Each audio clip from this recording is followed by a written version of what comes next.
Hola a todos. Hoy vamos a hablar de nuevo sobre cargadores.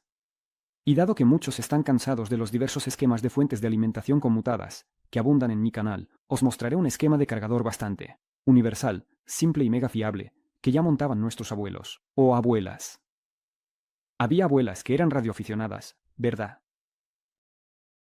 El esquema está ahora frente a vosotros. Un robusto transformador de hierro, un par de tiristores potentes y un módulo de ajuste.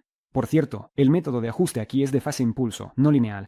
Gracias a esto, la eficiencia del esquema es bastante alta. Los tiristores actúan como el elemento regulador y al mismo tiempo, como rectificador, por lo que no hay un rectificador de diodos adicional, lo cual es una gran ventaja. Los esquemas de esta clase son prácticamente flexibles. Tomas un transformador más potente, colocas tiristores más fuertes y listo. Un dispositivo de arranque y carga listo para usar. Bueno, y ahora, como es tradición, veamos cómo funciona. El método de ajuste de potencia lineal y PWM. Lo conocéis perfectamente. Pero en el caso de los tiristores, no todo es tan simple. Aquí se necesita un principio de ajuste completamente diferente. En el caso del método de ajuste lineal, que no se aplica a los tiristores, la potencia se regula debido a que el elemento regulador, generalmente un transistor, dependiendo del tamaño de la señal de control, cambia la resistencia del paso abierto linealmente del 1 al 100%. Cuanto más abierto está el transistor, menor es la resistencia de su paso, y por lo tanto, más corriente permite pasar, y mayor será la potencia en la salida. En el caso del método PWM, el método de ajuste hace que el transistor esté completamente abierto cuando se aplica un nivel alto de señal a su terminal de control, o completamente cerrado si se aplica un nivel bajo. Además, el ajuste de la potencia se realiza mediante el tiempo que el transistor permanece en uno de los dos estados. Cuanto más tiempo esté abierto el transistor, mayor será la potencia. Y viceversa. Este método es el más económico, ya que el transistor opera en modo de conmutación, cuando en estado abierto la resistencia de su paso, o canal, es mínima, por lo que prácticamente no se calienta. De ahí su muy alta eficiencia. En el caso de los tiristores, no todo es tan simple. Un tiristor no es un transistor, y se puede decir que los dos métodos mencionados no son aplicables a él. Telégrafo. Se puede abrir sin problemas aplicando una señal al electrodo de control, pero cerrarlo de manera forzada es prácticamente imposible. Se cerrará solo cuando se retire la tensión de los terminales de potencia. En un circuito de corriente alterna, esto ocurre automáticamente cuando la tensión pasa por el punto cero. El método más popular para controlar un telistor es el principio de regulación por fase-impulso utilizando los llamados generadores de relajación. El generador puede estar en dos estados. En su salida, o hay un impulso de control o no lo hay. La magnitud de este impulso y su duración no cambian. Solo se puede cambiar la cantidad de impulsos por unidad de tiempo o la frecuencia. En nuestro esquema, el generador de relajación está construido sobre la base de dos transistores, y en esencia, es un análogo de un transistor de uniones múltiples, o un dinistor. El tiempo de activación se determina por los valores de los resistores y el condensador indicados. Todo esto funciona de manera sencilla. A través de un rectificador, de diodos de baja potencia, desde el devanado de potencia del transformador, o desde un devanado adicional de baja potencia, la tensión alterna se rectifica continua y se envía al circuito del generador. En el circuito de alimentación hay un diodo Zener para estabilizar la tensión de alimentación del generador. A través de una cadena de resistencias, se carga el condensador, y tan pronto como la tensión en él alcanza un cierto valor, el generador se activará. A su salida se forma un empuje hacia tegister. Tensión. El condensador se descarga, el impulso desaparece, y luego el proceso se repite de nuevo. Con un resistor variable podemos disminuir o aumentar el tiempo de carga del condensador, y por lo tanto, la cantidad de impulsos de control por unidad de tiempo. Y para simplificar, simplemente cambiamos la frecuencia de los impulsos. Los tiristores se controlan a través de un transformador de aislamiento. En realidad, hay muchas maneras de controlarlos mediante diodos o transistores, pero en mi caso se utiliza un transformador, ya que más adelante planeo experimentar con la regulación. En la entrada, en la parte de alta tensión, el transformador proporciona aislamiento galvánico. Ustedes pueden utilizar otros métodos de control. El transformador tiene dos bobinas secundarias, que son las que controlan los tiristores. Con la presencia de un impulso de control, El tiristor se activará y solo se cerrará cuando la corriente pase por el punto cero.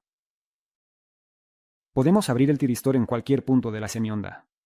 Si lo abrimos al comienzo de la semionda, naturalmente, pasará más corriente a través de él. Si lo abrimos en el medio, pasará menos corriente, y si al final, aún menos. De hecho, el tiristor cortará la sinusoide, dejando pasar solo partes de ella a la salida. Cuanto más pequeño sea el trozo de la sinusoide, menor será la potencia en la salida. Esto es si lo explicamos en un lenguaje extremadamente simple y comprensible. Espero que el principio sea claro. Bueno, ahora pasemos a los componentes. En principio, con el generador, creo que no habrá problemas. Los valores de los componentes no son críticos, se pueden desviar en una u otra dirección hasta un 30%. El generador está montado en una placa de circuito impreso compacta. Se puede descargar junto con el archivo completo del proyecto a través del enlace en la descripción. En mi caso, el transformador está enrollado en un anillo amarillo y blanco de un filtro de estabilización grupal de una fuente de alimentación de ordenador. Dimensiones del transformador. Ahora frente a ti.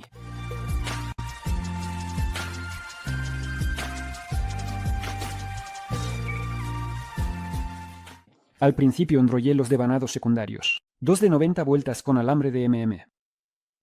Intentamos enrollar con cuidado, sin solapamientos, distribuyendo uniformemente las vueltas por todo el anillo. Encima enrollamos otras 90 vueltas. Esto es nuestro devanado primario. En mi caso, los devanados de control o secundarios los cubrí con resina epoxi, y solo después enrollé el primario. Esto se hace por seguridad, ya que, como mencioné antes, mi transformador es experimental y en el futuro controlará estilistas que trabajan directamente en la parte de la red. Aquí señalaré que al final los devanados de control de este transformador terminé quemándolo junto con los estilistas menos potentes a 10, mientras perseguía una mayor corriente de salida. Así que la avaricia realmente arruina al avaro. Por lo tanto, tuve que repetir el procedimiento de enrollado del transformador desde el principio. Los núcleos son del mismo material, pero las dimensiones son un poco más pequeñas. Preguntaron sobre el recubrimiento de los transformadores. Para estos fines, utilizo resina epoxi china. Se seca completamente en unos 20 minutos. Durante este tiempo, será necesario girar el transformador en las manos para distribuir uniformemente la resina por todo el núcleo. Aquí, lo importante es no exagerar, no debe haber demasiada resina, de lo contrario quedará desordenado. Se puede usar resina de cualquier color. Los transformadores, recubiertos de esta manera, resultan extremadamente fiables y muy bonitos. Después de enrollar el bobinado primario, lo cubrí todo adicionalmente con barniz, pero esto no es obligatorio. Unas palabras más sobre los bobinados de control. Son completamente equivalentes si se enrollan al mismo tiempo. Deben proporcionar suficiente voltaje y corriente para activar los tiristores. El voltaje se puede observar con un osciloscopio. Es importante no confundir el inicio de los bobinados. En el esquema están indicados con puntos. En cuanto a las características del esquema, mi variante puede proporcionar una corriente de carga de hasta 12 a 13 A. Pero se pueden obtener incluso 200 o 500 A, si los componentes de potencia, los tiristores y el transformador lo permiten. Unas palabras sobre los componentes.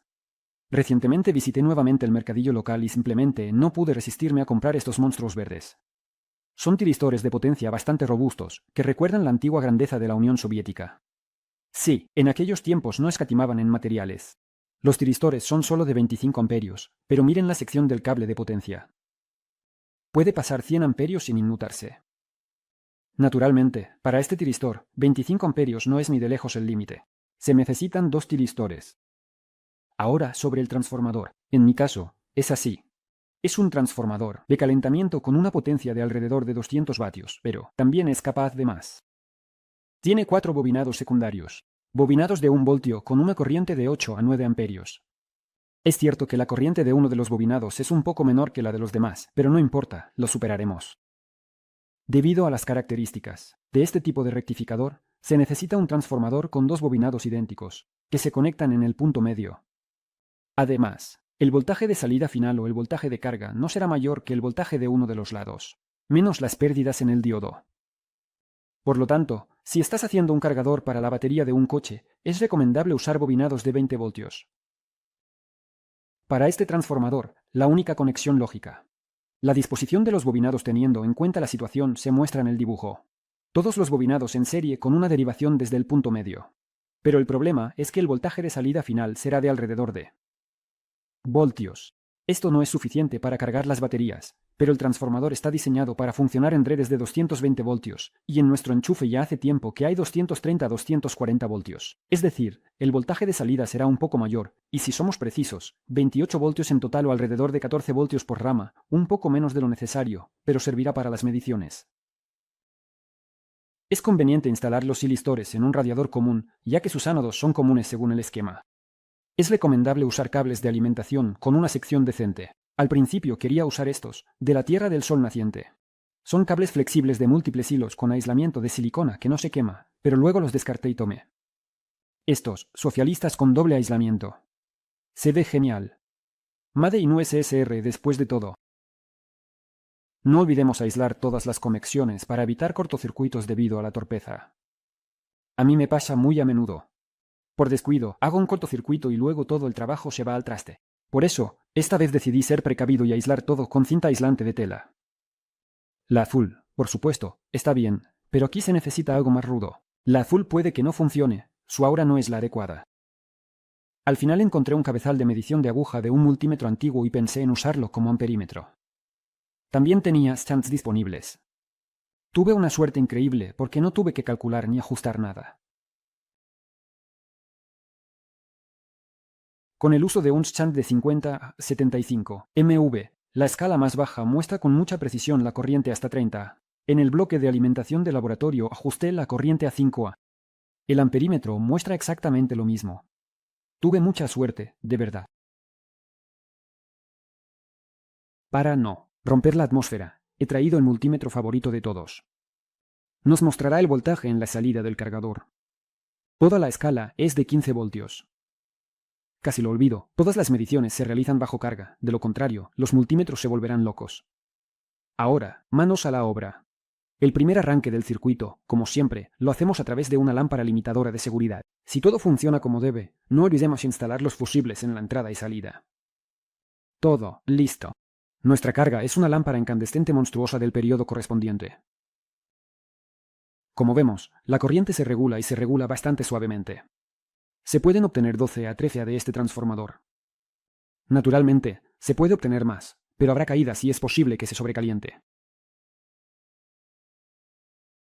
A los teletransformadores estos niveles de corriente no les afectan, casi no se calientan. Cortocircuitos a corrientes bajas y medias. El circuito los soporta sin problemas. La potencia se limita. Con corrientes extremas, el transformador lo pasará mal. Por eso es imprescindible poner fusibles.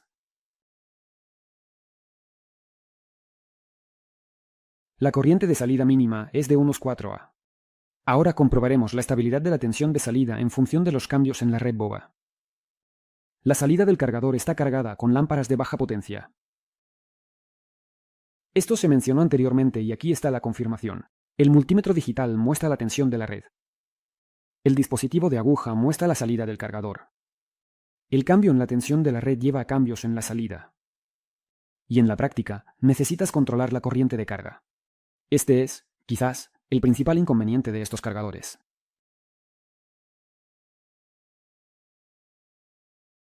Pero en general, todo funciona y funciona bastante bien. Inconvenientes. Un cargador moderno carga la batería con una corriente y tensión estables. Pero en aquellos tiempos nadie se preocupaba por eso. Es necesario entender que este es un cargador rudimentario que no controlará la tensión en la batería ni cortará la alimentación cuando la batería esté completamente cargada. Aquí el usuario decide por sí mismo con qué corriente y durante cuánto tiempo cargar la batería. Debido a la mencionada desventaja, recomiendo complementar el dispositivo con un módulo de desconexión automática de la batería cuando esté completamente cargada. Mostré el esquema de un módulo similar en uno de los vídeos anteriores. Enlace en la descripción. También hay que entender que no hay ningún tipo de módulos de protección, aparte de los fusibles. Dignidad. Es un dispositivo extremadamente fiable. Para quemar este cargador, hay que esforzarse mucho. El esquema no es caprichoso, el ajuste es bastante suave. Alta repetibilidad, construcción muy sencilla y bajo coste. Casi todos los componentes se pueden encontrar en reservas antiguas. Eficiencia bastante alta, gracias, se podría decir, al principio de regulación por impulsos. Un punto, bastante importante. No hay necesidad de un rectificador adicional. Los propios telistores actúan como regulador y rectificador. Junto con un transformador de hierro fiable, este esquema funcionará durante décadas, y lo más importante, es universal y puede usarse para cargar una amplia variedad de baterías. De nuevo, repito, el proceso de carga necesita ser controlado. Otro punto que, honestamente, no he decidido si considerarlo una ventaja o una desventaja. La batería se cargará con corriente pulsante. Muchos dicen que esto incluso es beneficioso para la batería. Personalmente, no puedo decir nada al respecto. Aquí está la forma de la corriente que cargará la batería. Bueno, eso es todo. El archivo completo del proyecto con la placa de circuito impreso se puede descargar en el enlace de la descripción. No olvidéis valorar este vídeo y suscribiros a mi Instagram. Si tenéis preguntas, sois bienvenidos a nuestro grupo, todos los enlaces están en la descripción. Con esto, me despido. Bueno, y como siempre, he sido Kasianoka y hasta la próxima. Adiós.